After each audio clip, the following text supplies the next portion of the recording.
तो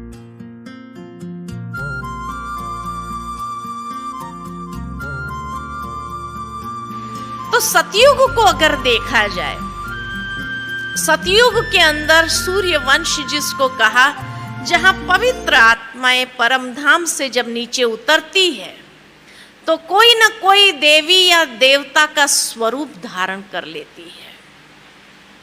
देव या देवता का स्वरूप, जहां 16 कला संपूर्ण निर्विकारी सर्वगुण संपन्न, जहां मनुष्य के कर्म अकर्म होते हैं, वहां अकाले मृत्यु कभी नहीं होती है। पूरी आयुष्य भोग करके स्व इच्छा से शरीर छोड़ती थी, और पूरी आयुष्य भोगने के कारण स्वास्तिका में हमने देखा 5000 साल का चक्र हो तो हर युग एक समान है, यानी 1250 साल का हर युग है।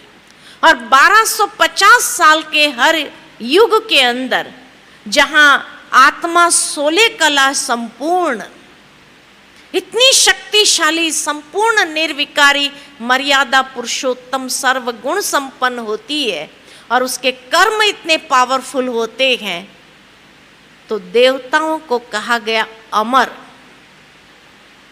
अमर का मतलब ये नहीं कि मरते ही नहीं थे, जिसने भी इस संसार में जन्म लिया उसको शरीर छोड़ना निश्चित है, कायदा है। फिर देवताओं को अमर क्यों कहा गया? हर देवता का भी शरीर छूटा है, हम सभी जानते हैं। श्री कृष्ण का भी शरीर छूटा पारदी के बांध से, तो श्री राम ने भी अपना शरीर छोड़ा, शास्त्रों में ये वर्णन है। तो हर देवी देवता ने भी शरीर छोड़ा है। तो जब शरीर छोड़ा तो फिर उसको अमर क्यों कहा गया? क्योंकि अकाले मृत्यु नहीं थी। पूरी आयुष्य भोग करके स्व इच्छा से कि अब मैंने बहुत साल इस चोले में बिता दिया, अब ये चोला बहुत पुराना हो गया, अब मैं नया चोला धारण करना चाहता हूं, तो स्व इच्छा के साथ सारे परिवार को इकट्ठा करते हैं।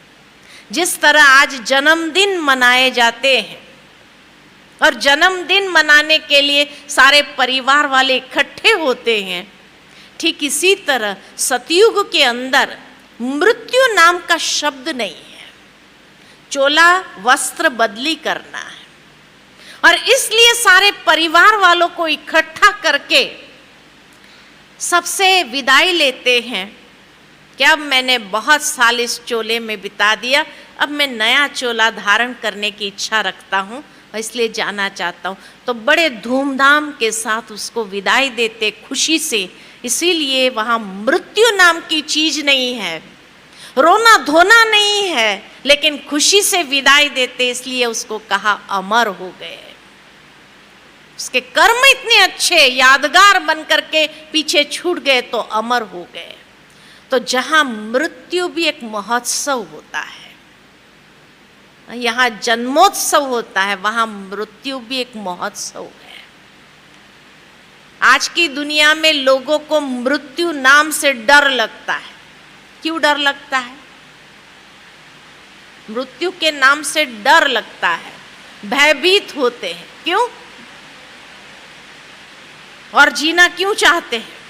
भाई दुख दर्द है, नया चोला धारण करो। क्यों नहीं धारण करना चाहते? मृत्यु से डर लगता है। क्यों? मोह माया के कारण। मोह माया की बात नहीं है, मनुष्य जानता है कि मैंने जीवन पर्यंत इतने अच्छे कर्म नहीं किए हैं, इसलिए पता नहीं अगर शरीर छूटा तो कहां जाके जन्म लेना पड़े,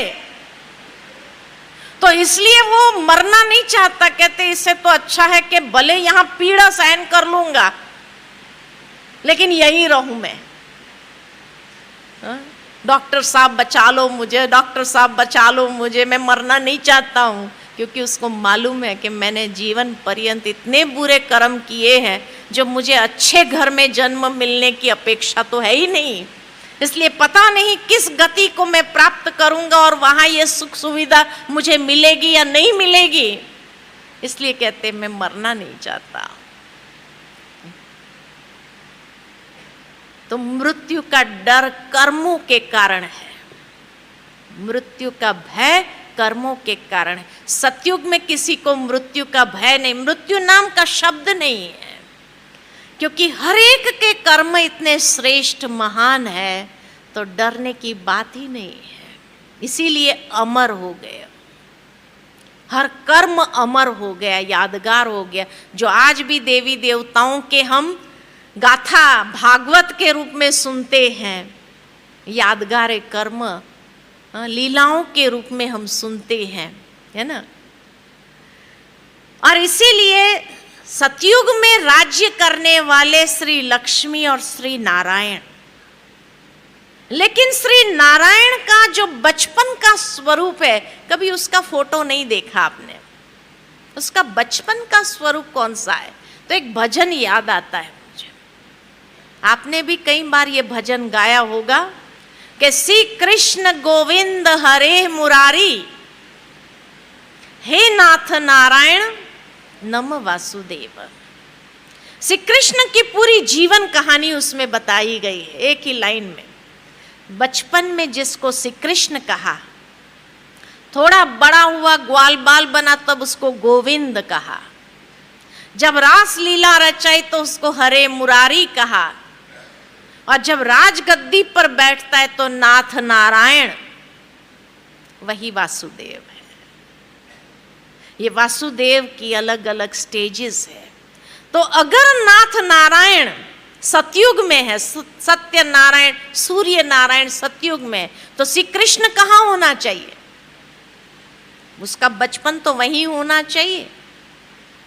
और इसलिए सतयुग के अंदर 150 साल की जब आयुष्य है, इतने पूरी आयुष्य भोग के जब शरीर छोड़ते हैं, तो 1250 साल में सिर्फ 8 जन्म होते हैं।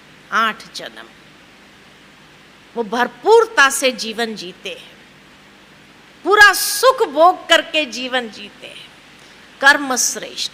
इसीलिए श्री कृष्ण की जब जयंती मनाते हैं ना, जन्माष्टमी, जन्माष्टमी माना 8 जन्म की जयंती मना रहे हैं। We celebrate the birth of Krishna in all 8 births.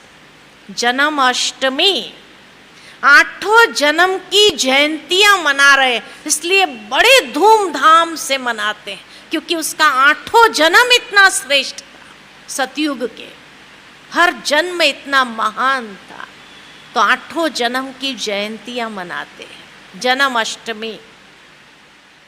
और जैसे ही सतयुग